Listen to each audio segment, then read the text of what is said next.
Hello friends, this is Arpit Dubey. Welcome to our channel. तो friends, आज की वीडियो में हम फिजिकल एजुकेशन का लेसन प्लान बनाना सीखेंगे और देखेंगे ये लेसन प्लान किस तरह से बनता है और किन किन स्टेप्स को फॉलो करते हुए लेसन प्लान हम बना सकते हैं। तो ये हमारे फिजिकल एजुकेशन का सेकंड लेसन प्लान की वीडियो है और इससे पहले हमने काफ़ी वीडियोस लेसन प्लान पे बनाई हुई है अलग अलग सब्जेक्ट पे। तो अगर आप चैनल पे नए हैं तो चैनल को सब्सक्राइब कर दें और बेल आइकन प्रेस कर दें। तो चलिए शुरू करते हैं और देखते हैं लेसन प्लान हम कैसे बना सकते हैं। सबसे पहले आप अपना नाम लिखेंगे।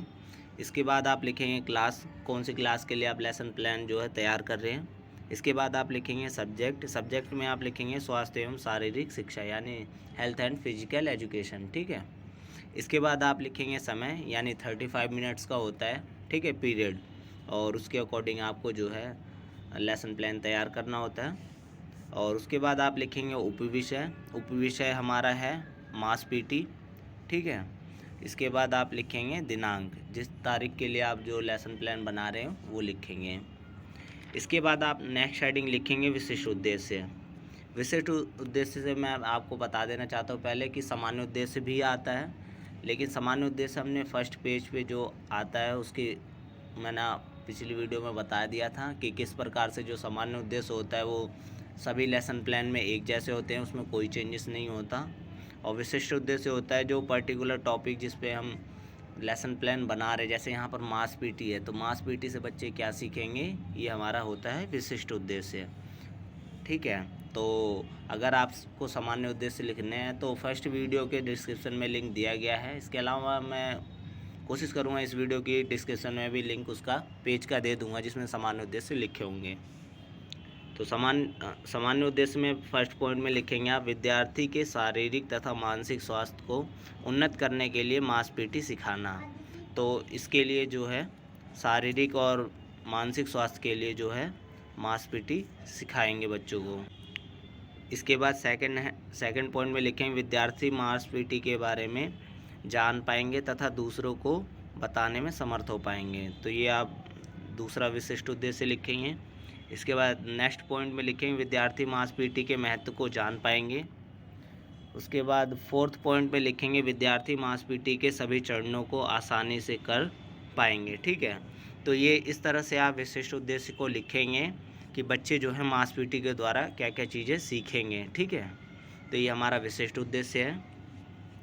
इसके बाद आप नेक्स्ट हेडिंग लिखेंगे पूर्व ज्ञान में आप बताएंगे कि बच्चों को जो है मांसपेशी के बारे में कितना पूर्व ज्ञान है, मतलब पहले से ज्ञान है। तो इसमें आप लिखेंगे छात्रों को मांसपेशी के बारे में सामान्य जानकारी है तथा साथ ही साथ उन्हें थोड़ा बहुत मांसपेशी करना भी आता है, ठीक है। इसको लिखने के बाद आप नेक्स्ट हेडिंग लिखेंगे प्रस्तुतिकरण। तो आपको हो सकता है अलग लगे ये लेसन प्लान, क्योंकि ये फिजिकल एजुकेशन का लेसन प्लान है तो इसमें जो है उद्देश्य कथन और प्रस्तावना जो है नहीं आता, ठीक है। तो इसी तरीके से जो है फिजिकल एजुकेशन का लेसन प्लान बनता है।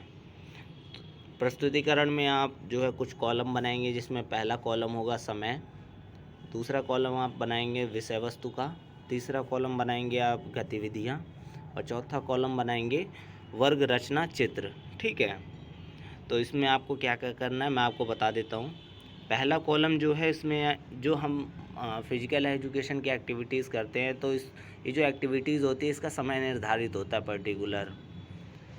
तो समय के अकॉर्डिंग जो है मांसपेशी या कोई सी भी एक्टिविटी जब करवाई जाएगी या कोई सा भी प्ले करवाया जाएगा तो वो अकॉर्डिंग टू टाइम करवाया जाएगा। और विषय वस्तु में जो चीज़ें करवाते हैं उसकी हेडिंग लिखते हैं और गतिविधियां में मतलब जो जो कार्य हो रहा है वो गतिविधियां लिखते हैं आप।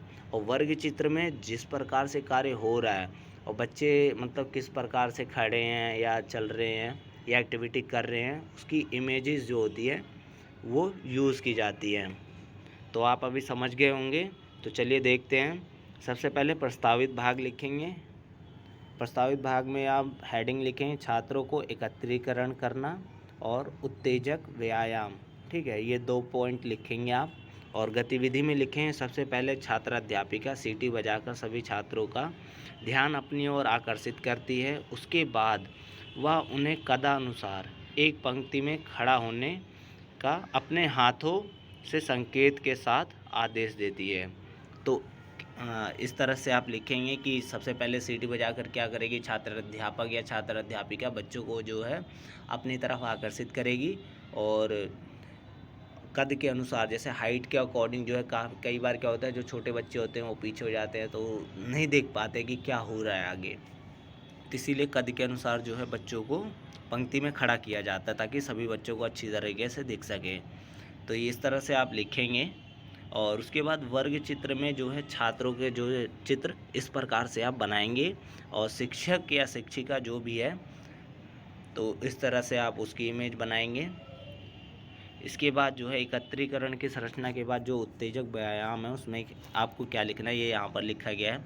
छात्र अध्यापिका छात्रों को वृत्त में दौड़ाएगी, उसके पश्चात अर्धवृत्त में सभी को खड़ा कर शिक्षक उत्तेजक व्यायाम को प्रस्तुत करेगी तथा छात्र को भी इस प्रकार के अनुकरण करेंगे। तो मतलब पहले जो टीचर है वो बच्चों को जो है दौड़ने और अपने अकॉर्डिंग जो व्यायाम होते हैं वो करने को कहेगी और उसके बाद जो है खुद भी साथ ही साथ करके दिखाएगी ताकि बच्चे जो हैं उसको देख के भी कर सकें।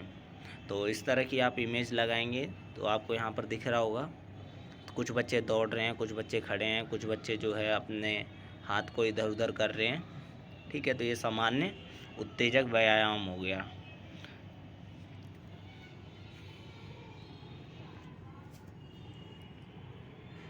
इसके बाद जो है समय आगे आता है 10 से 20 मिनट के बीच में क्या करवाना है। तो पहले हमने 0 से जो है 10 मिनट में कुछ कार्य को देखा था। अब 10 से 20 मिनट के बीच में क्या करवाना है ये मुख्य भाग में आता है। मुख्य भाग में जो है क्रिया क्या करवाएंगे, सबसे पहले गिनती में जो है आप लिखेंगे नीचे दोनों हाथ सामने, उंगलियां मिली हुई। मतलब ये गिनती के अकॉर्डिंग मास पीटी होता है तो दोनों हाथ सामने होंगे और उंगलियां जो है मिली हुई होंगी। इसके साथ आप एक्टिविटी में लिखेंगे, गतिविधियों में लिखेंगे छात्र अध्यापिका उचित स्थान पर खड़ा होकर पूर्व विधि द्वारा एक एक करके सभी क्रियाओं का प्रदर्शन व्याख्या सहित अभ्यर्थियों को करके दिखाएगी या दिखाएगा। ठीक है, तो मतलब जो भी आप बताएंगे बच्चों को करने के लिए तो वो मुंह से बोलेंगे भी और साथ साथ करके भी दिखाएंगे। तो ये आप लिखेंगे। और यहाँ पर नीचे दिया गया है जैसे क्रिया 1 में सबसे पहले दोनों हाथ कंधे की ऊंचाई व लंबाई के समांतर आमने सामने, अंगूठे उंगलियां मिली हुई, हथेलियां आमने सामने। दूसरी गिनती मतलब पहले गिनती में क्या करना है, जो आपके हाथ होते हैं वो एक साइड होने चाहिए एकदम सामने। दूसरी जो स्टेप होता है यहाँ पर इमेजेस आप देख सकते हैं, दूसरे स्टेप में क्या करना है, हाथ को ऊपर उठाना है। तो यहाँ पर देखिए हेडिंग में लिखा गया है कि दोनों हाथ ऊपर उंगलियां मिली हुई, मतलब अब क्या करना है, सेकेंड स्टेप में दोनों हाथ ऊपर करने हैं और उंगलियां क्या होनी चाहिए, आपकी मिली होनी चाहिए। तो ये जो प्रोसेस है आप एक्टिविटी जो है इकट्ठे लिखेंगे क्योंकि ये अलग अलग होता नहीं है। तो आगे यहाँ पर लिखी हुई है दूसरी गिनती में दोनों हाथ ऊपर, अंगूठे उंगलियां मिली हुई, हथेली सामने, आमने सामने। ठीक है, तो ये प्रोसेस होगा सेकंड चरण का। तीसरे चरण में क्या करना है, गिनती 3 में एक की स्थिति वापस आना, मतलब वापस जो है हाथ को ऊपर, अभी हमने बच्चों का करवा रखा है, अब क्या करना है, हाथ को सामने वापस उसी स्थिति में लेके आना जैसे पहली स्थिति में था।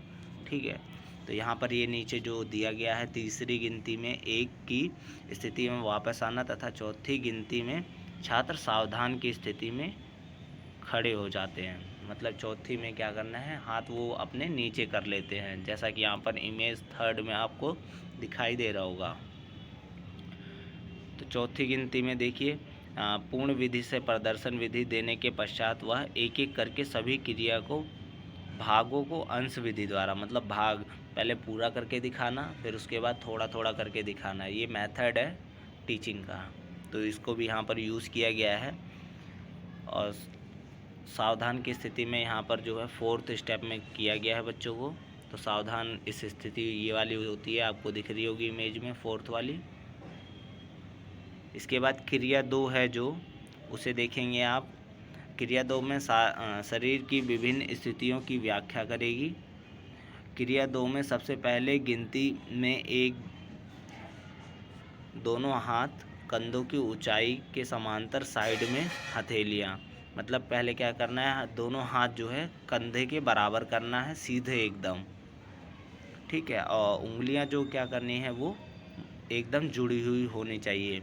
इसके बाद यहाँ पर गिनती 1, 2 करके शुरू होती है। आपने देखा होगा कि जब बच्चों को जो मांसपेटी करवाई जाती है तो 1, 2, 3, 4 ऐसे करके करवाई जाती है, फिर उसके बाद वापस भी आया जाता है 4, 3, 2, 1। तो यही स्टेप फॉलो करते हुए आपको लेसन प्लान में पूरा लिखना है, ठीक है। तो इसको आप अच्छे से एक्सप्लेन करेंगे तो आपको यहाँ पर दिख रहा होगा। दूसरी गिनती में क्या करना है, जो है बच्चों के हाथ को जो फैले हुए थे उसे क्या करना है, ऊपर उठवाना है, तो आप इसे भी लिखेंगे। इसके बाद तीसरी गिनती में क्या करना है, बच्चों के जो हाथ ऊपर उठे हुए थे अब उसको वापस उसी कंडीशन में लाना है जैसे फर्स्ट वाली में किया गया था, इस तरह से, ठीक है। और उसके बाद जो है आपकी जो चौथा स्टेप होगा वो सावधान की स्थिति होगा। तो इमेज यहाँ पर सावधान का बनाया गया है। तो यहाँ पर लास्ट में दिया गया, छात्र अध्यापिका के साथ लय व ताल के साथ करवाएगी गिनती 1, 2, 3, 4, 5, 6, 7, ठीक है, 8। फिर उसके बाद वापस क्या करवाएगी, 8, 7, 6, 5, 4, 3, 2, 1, ठीक है। तो इस तरह से आप प्रस्तुतिकरण लिखेंगे और फिजिकल एजुकेशन का लेसन प्लान बनाएंगे। तो फ्रेंड्स आगे देखते हैं। 20 व 28 जो मिनट होता है उसके बीच में क्या करवाना है, मनोरंजनात्मक भाग होता है ये। मतलब इसमें बच्चे को जो है, मान लीजिए आपने प्ले करवा दिया, उसके बाद मनोरंजन के लिए कोई एक्टिविटी अगर आप करवा रहे हैं तो काफ़ी अच्छी बात है। तो यहाँ पर मनोरंजन के लिए जो है छात्रों को 2 टीमों में बांट दिया गया है, ठीक है। और बच्चों को क्या करवाया गया है, जो खेल के नियमों से अवगत करा दिया गया है। इसके बाद जो है बच्चों को जो है एक साथ दौड़ाते हैं और उनमें जो है कंपटीशन किया जाता है। तो इस तरह से आप लिखेंगे। और ये जो टाइम है ये 20 से लेके 28 मिनट के बीच में, मतलब कुछ मिनट अभी और बाकी रह गए हैं।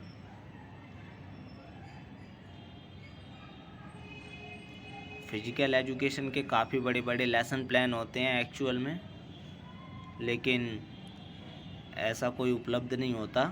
तो उसके बाद अगर आगे हम बात करें अगर अंतिम भाग की, हमने प्रथम भाग देखा, फिर मध्य भाग देखा, उसके बाद अब अंतिम भाग आ गया है। अंतिम भाग में जो हमारा टाइम पीरियड होगा वो 29 से लेके 35 मिनट के बीच का होगा। तो इसमें क्या करना है, छात्रों को वापस एकत्र करना है। पाठ जो चैप्टर पढ़ाया गया है, मतलब मास पीटी का एक चैप्टर भी होता है बच्चों के लिए, क्योंकि बच्चे उसमें कुछ ना कुछ सीखते हैं, तो उसका संक्षेपण करना है। इसके बाद विसर्जन करना है। तो विद्यार्थी क्या करेंगे, विद्यार्थी जब एकत्र हो जाएंगे तो उनको क्लास की तरफ ले जाया जाएगा। तो बच्चे हाथ जो होते हैं वो एक साथ आगे पीछे मूव करेंगे और शिक्षक जो है ऐसे इस तरह से खड़े रहेगा और चलेगा उनके साथ। तो ये कक्षा विसर्जन लिखेंगे आप, कक्षा की तरफ जाना। तो इस तरह से आप अपना जो लेसन प्लान वो बना सकते हैं और ये काफ़ी अच्छा लेसन प्लान था। तो फ्रेंड्स इसी के साथ हमारी वीडियो ख़त्म होती हुई। अगर आपको ये वीडियो पसंद आई है तो लाइक करें, शेयर करें, चैनल को सब्सक्राइब कर लें और बेल आइकन प्रेस करना बिल्कुल ना भूलें ताकि आने वाली वीडियोज़ की नोटिफिकेशन मिलती रहे। तो मिलते हैं अपनी नेक्स्ट वीडियो में। Thank you.